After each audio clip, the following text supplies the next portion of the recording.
बिस्मिल्लाहिर्रहमानिर्रहीम। अस्सलाम वालेकुम काश्तकार भाइयों, हमारे बहुत से दोस्त ये पूछ रहे होते हैं कि यूरिया का हम स्प्रे करवा दें तो क्या हमें यूरिया नहीं डालनी पड़ेगी। इसी तरह से पोटाशियम का अगर हम स्प्रे करवा दें तो पोटाशियम नहीं डाली, क्या इसकी ज़रूरियात पूरी हो जाएंगी पोटाश की।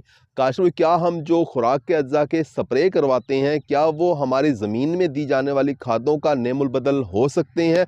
इसके बारे में आज हम बात कर रहे होंगे। अगर आपने हमारा चैनल सब्सक्राइब नहीं किया तो चैनल को फ़ौरन सब्सक्राइब कर दें, साथ में बेल के बटन को दबा दें ताकि फसलों के मुतालिक हम जितनी वीडियो बना रहे होते हैं वो आपको बर वक्त मिल सकें। काश में हमारी फसलों के पौधे जो है वो खुराक को दो तरह से उठा रहे होते हैं। एक तो जड़ों के जरिए उठाते हैं, यानी जब हम खादों का इस्तेमाल करते हैं साथ में पानी भी लगाते हैं, एक शरबत बनता है और खाद जो है वो जड़ों के जरिए पौधे के अंदर दाखिल होती है। दूसरा तरीका जो है वो है पत्तों के जरिए, यानी जब हम स्प्रे करते हैं, जिसे फोलियर स्प्रे भी कह सकते हैं आप। फोलियर स्प्रे जब हम अपनी फसलों के ऊपर कर रहे होते हैं, पत्तों के जरिए डायरेक्ट खाद जो है वो हमारी फसलों के पौधे उठा रहे होते हैं। काश में असल जो तरीका है खाद देने का वो जड़ों के ज़रिए ही है। जब आप ज़मीन के अंदर खादों का इस्तेमाल करते हैं तो वो लंबे अरसे तक फसल को दस्तयाब रहती हैं खाद। लंबे अरसे तक हमारी फसलें जो हैं, हमारे पौधे जो हैं वो खुराक उठाते रहते हैं और आपको एक अच्छी पैदावार दे रहे होते हैं। जबकि स्प्रे करने वाला जो अमल है, यानी फोलियर स्प्रे जो है, वो बिल्कुल ऐसा ही है जैसे बीमार इंसान को हम ड्रिप लगा देते हैं और उस ड्रिप के ज़रिए खुराक दे रहे होते हैं। यानी ड्रिप लगा के, इंजेक्शन लगा के वक्ती तौर पर खुराक देने का अमल जो है उसे आप फोलियर स्प्रे कह सकते हैं।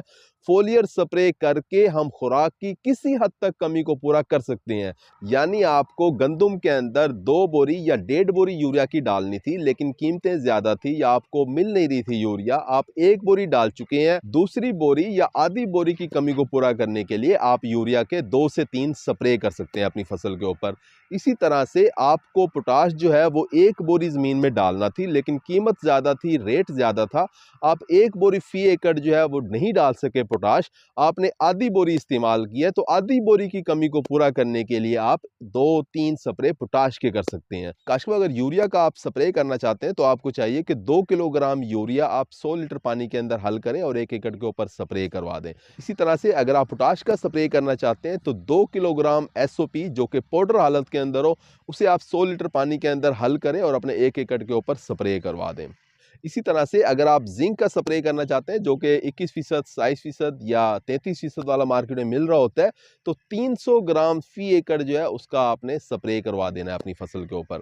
इसी तरह से अगर आप बोरान का स्प्रे करना चाहते हैं तो 100 ग्राम बोरान जो है वो 1 एकड़ के ऊपर आप स्प्रे करवा देंगे। तो काश को ये सारी खादें वो हैं जिनका अगर आप ज़मीन में इस्तेमाल करते हैं तो ये लंबे अरसे तक आपकी फसल को दस्तयाब रहते हैं, आपकी ज़मीन की ज़रखेज़ी को भी बढ़ा रहे होते हैं। अगर आप इनका स्प्रे करते हैं तो वक्ती तौर पे खुराक की कमी जो है वो पूरी हो जाती है। उम्मीद है कि वीडियो आपको समझ आ गई होगी। अपना ख्याल रखिएगा। अल्लाह हाफिज़।